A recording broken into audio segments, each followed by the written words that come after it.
Chapter 22. As a reminder, at the end of chapter 21, Victor and his father left Ireland and they are traveling back home.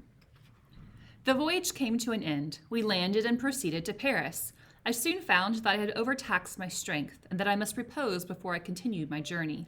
My father's care and attentions were indefatigable, but he did not know the origin of my sufferings and sought erroneous methods to remedy the incurable ill.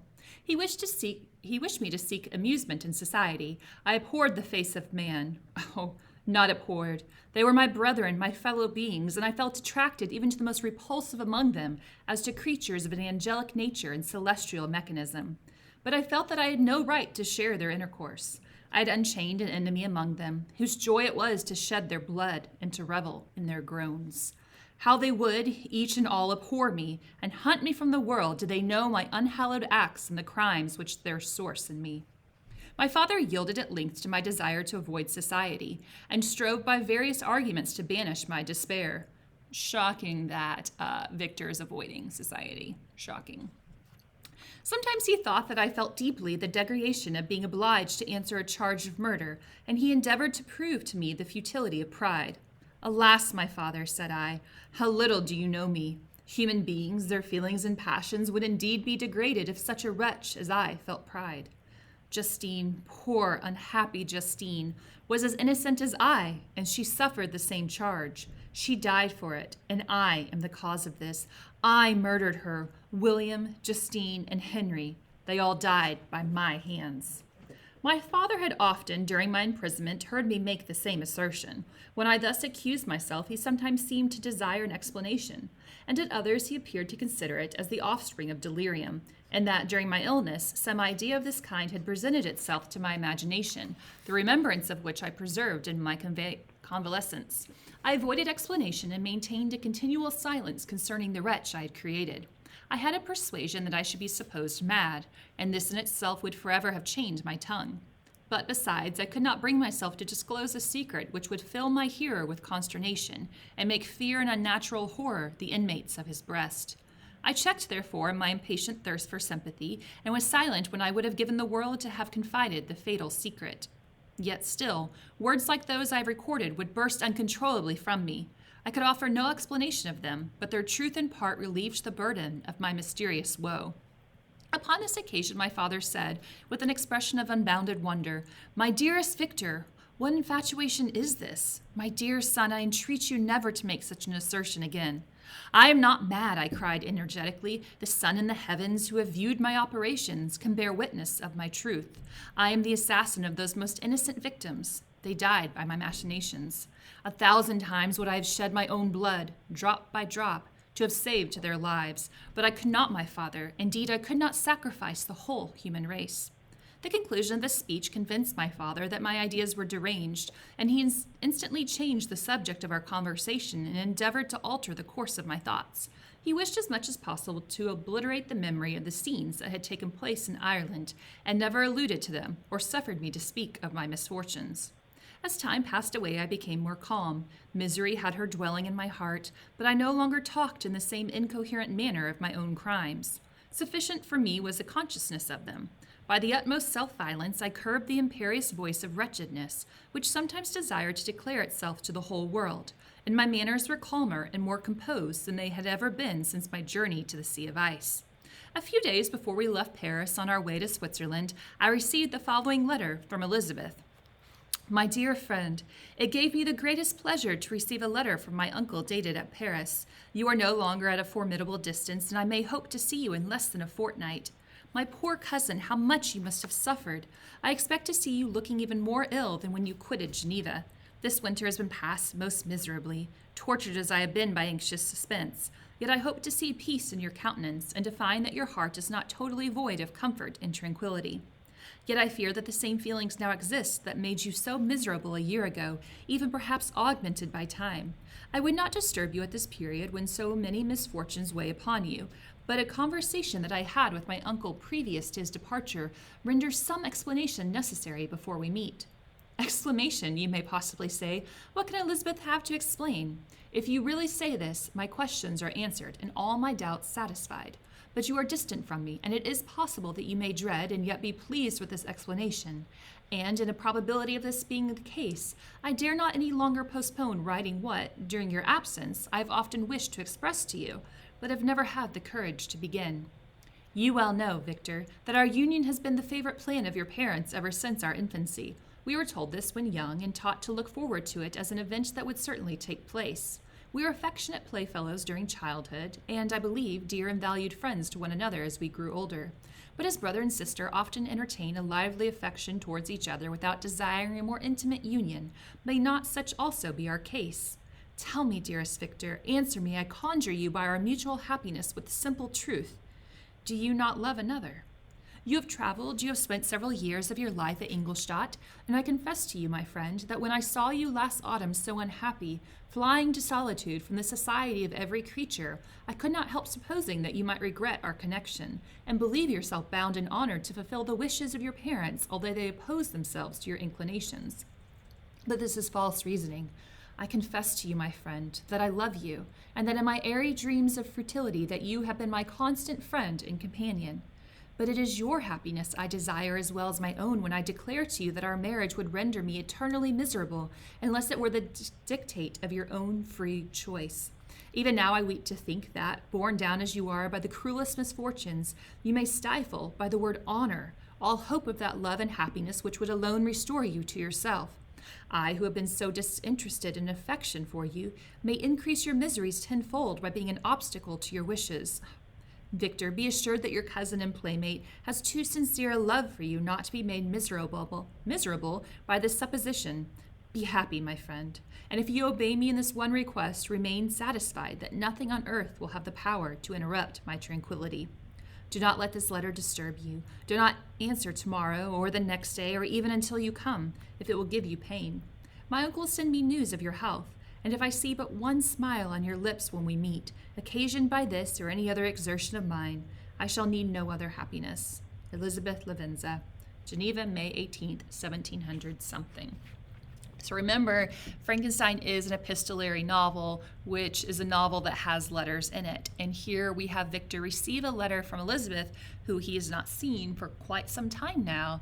And again, this age-old fear that Victor's father thought of before Victor left for England comes to light in Elizabeth's letter as well.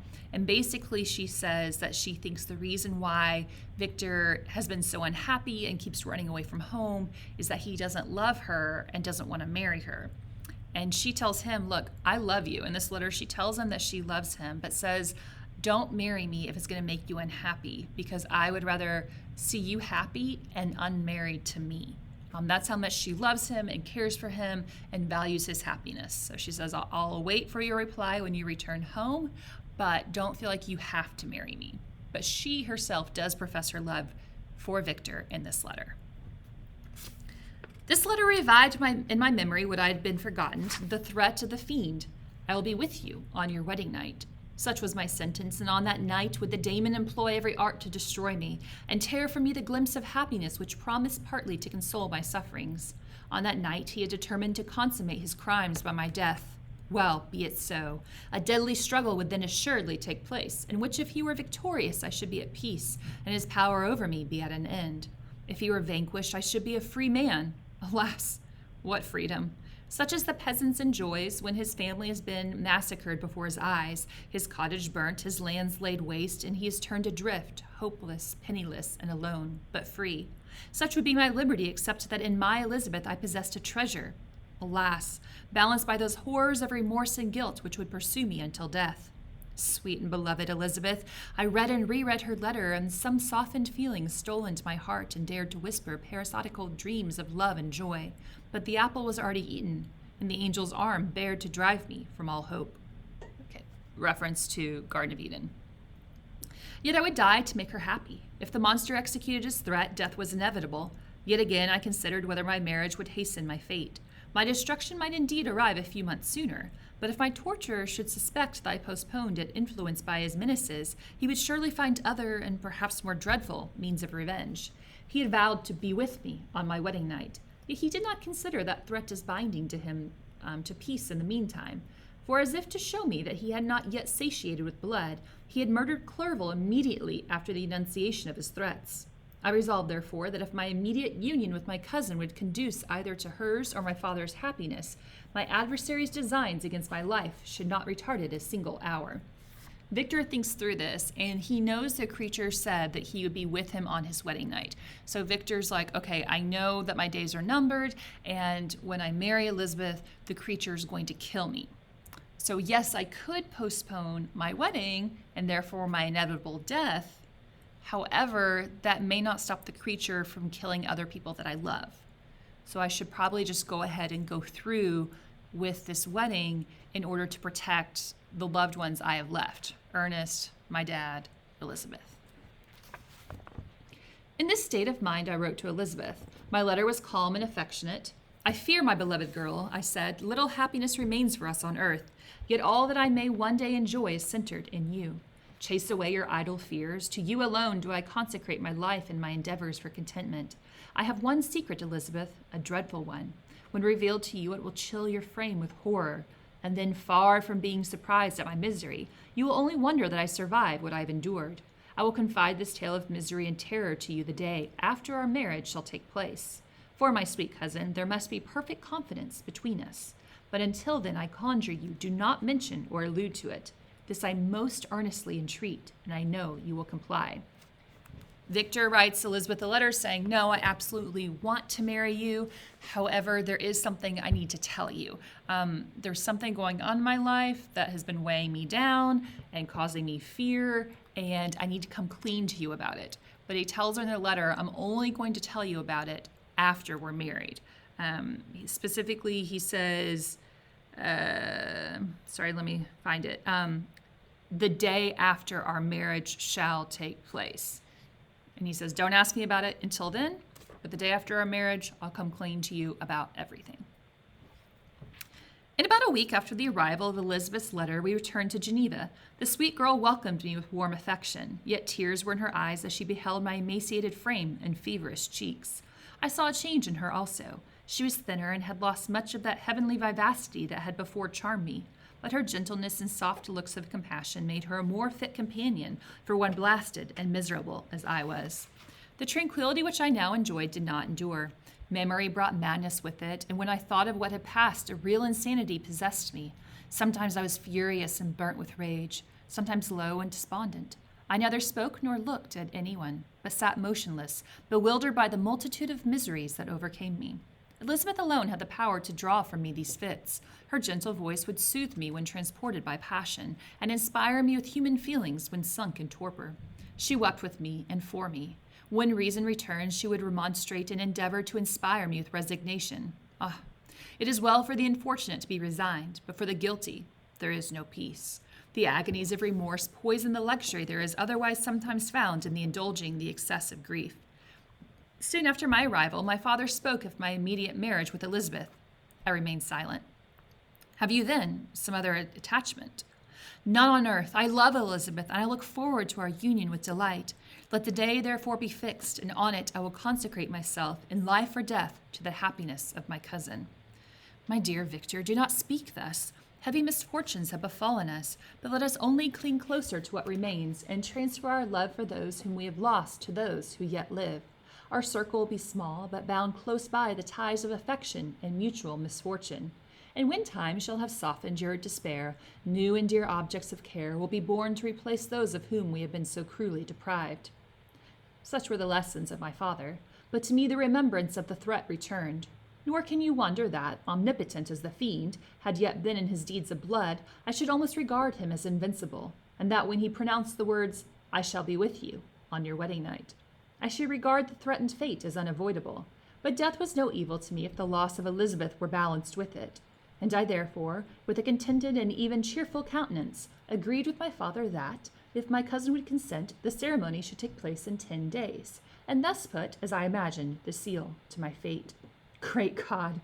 If for one instant I thought what might be the hellish intention of my fiendish adversary, I would rather have banished myself forever from my native country and wandered a friendless outcast over the earth than have consented to this miserable marriage. But as if possessed of magic powers, the monster had blinded me to his real intentions, and when I thought that I had prepared only my own death, I hastened that of a far dearer victim. As the period fixed for our marriage drew nearer, whether from cowardice or prophetic feeling, I felt my heart sink within me. But I concealed my feelings by an appearance of hilarity that brought smiles and joy to the countenance of my father, but hardly deceived the ever watchful and nicer eye of Elizabeth. She looked forward to our union with placid contentment, not unmingled with little fear which past misfortunes had impressed, that what now appeared certain, intangible happiness might soon dissipate into an airy dream, and leave no trace but deep and everlasting regret. Preparations were made for the event, congratulatory visits were received, and all wore a smiling appearance. I shut up as well I could in my own heart the anxiety that preyed there, and entered with seeming earnestness into the plans of my father, although they might only serve as the decorations of my tragedy. Through my father's exertions, a part of the inheritance of Elizabeth had been restored to her by the Austrian government. A small possession on the shores of Como belonged to her. It was agreed that, immediately after our union, we should proceed to Villa Lavenza and spend our first days of happiness beside the beautiful lake near which it stood. So Lake Como is a lake in Europe, and that is apparently like a family property of Elizabeth's. And so once they're married, they're going to go spend their honeymoon there at Lake Como. In the meantime, I took every precaution to defend my person in case the fiend should openly attack me. I carried pistols and a dagger constantly about me, and was ever on the watch to prevent artifice, and by these means gained a greater degree of tranquillity.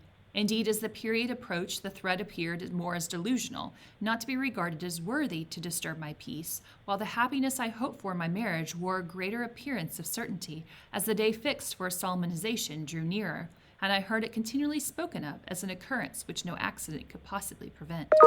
Elizabeth seemed happy. My tranquil demeanor contributed greatly to calm her mind. But on the day that was to fulfill my wishes and my destiny, she was melancholy, and a presentiment of evil pervaded her. And perhaps also she thought of the dreadful secret which I had promised to reveal to her on the following day. My father was in the meantime overjoyed, and in the bustle of preparation only recognized in the melancholy of his niece the diffidence of a bride. After the ceremony was performed, a large party assembled at my father's, but it was agreed that Elizabeth and I should commence our journey by water, sleeping that night at Evian and continuing our voyage on the following day. The day was fair, the wind favorable. All smiled on our nuptial embarkation. Those were the last moments of my life during which I enjoyed the feeling of happiness. Okay, that's sad to think about. So think about someone who has a moment, an occurrence happen in their life, and they never experience joy or happiness again. That has to be quite the traumatic event. That Victor says here, when the day of his marriage, right, those were the last moments of my life during which I enjoyed the feeling of happiness. We passed rapidly along. The sun was hot, but we were sheltered from its rays by a kind of canopy, while we enjoyed the beauty of the scene, sometimes on one side of the lake where we saw Mount Saleve, the pleasant banks of Montalegre, and at a distance, surmounting all, the beautiful Mont Blanc, and the assemblage of snowy mountains in that vain endeavor to emulate her. Sometimes coasting the opposite banks, we saw the mighty Jura opposing its dark side to the ambition that would quit its native country, and an almost insurmountable barrier to the invader who should wish to enslave it. I took the hand of Elizabeth. "You are sorrowful, my love. If you knew what I have suffered, and what I may yet endure, you would endeavor to let me taste the quiet and freedom from despair that this one day at least permits me to enjoy." "Be happy, my dear Victor," replied Elizabeth. "There is, I hope, nothing to distress you, and be assured that if a lively joy is not painted in my face, my heart is contented. Something whispers to me not to depend too much on the prospect that is open before us, but I will not listen to such a sinister voice." Okay, she has kind of like this omen, this foreboding that things are not going to go well for her and Victor. "Observe how fast we move along, and how the clouds, which sometimes obscure and sometimes rise above the dome of Mont Blanc, render this scene of beauty still more interesting. Look also at the innumerable fish that are swimming in the clear waters, where we can distinguish every pebble that lies at the bottom. What a divine day! How happy and serene all nature appears." So even though she has this foreboding, she's like, "But look at the beautiful nature around me. I feel so restored by looking at it." Again, this healing power of nature that we see throughout this book. Thus Elizabeth endeavored to divert her thoughts and mind from all reflection upon melancholy subjects. but her temper was fluctuating. Joy for a few instants shone in her eyes, but it continually gave place to distraction and reverie. The sun sank low in the heavens. We passed the river Draisey and observed its path through the chasms of the higher and the glens of the lower hills.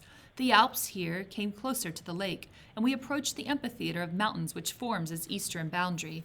The spire of the Evian shone under the woods that surrounded it, and the range of mountains above mountain by which it was overhung. The wind, which had hitherto carried us along with amazing rapidity, sunk at sunset to a light breeze. The soft air just ruffled the water and caused a pleasant motion among the trees as we approached the shore, from which was wafted the most delightful scent of flowers and hay. The sun sunk behind the horizon as we landed, and as I touched the shore, I felt those cares and fears revive which soon were to clasp me and cling to me forever.